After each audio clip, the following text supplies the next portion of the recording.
Yeah, let's turn to Pfizer. There's a lot's kind of happened after the vaccine started its rollout in the US this week. A couple of interesting problems have kind of come to light, and I want to touch on two of them. You both hit a really important one, talking about the allergic reaction and all the attention that got from Alaska. Number one, apparently, there might be more doses per vial than originally thought in some of these and some of the Pfizer vials that have already been distributed. What does this mean? Is it kind of a happy accident for the hospitals and pharmacies that come across this, or is it a red flag that the company just doesn't know how many doses of the vaccine it's actually distributing? Yeah, I think it's happy, but not necessarily an accident, Olivia. Yeah, so it's not uncommon for drug makers to overfill the vials just a little.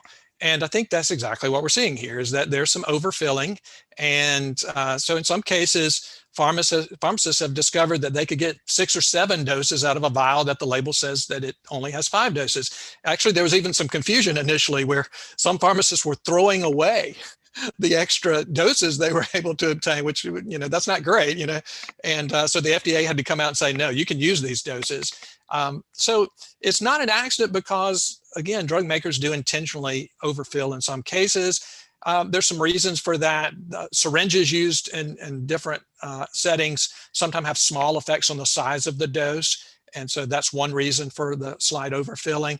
There can even be changes in air pressure at different locations and different altitudes that affect the volume of the vaccine in a vial. So there are reasons behind a little bit of overfilling there. So the good news, the happy part of this, is that the number of doses that we could have from Pfizer's vaccine is going to be higher than some of the predictions as a result of this. How much, we don't know, but it's certainly good news.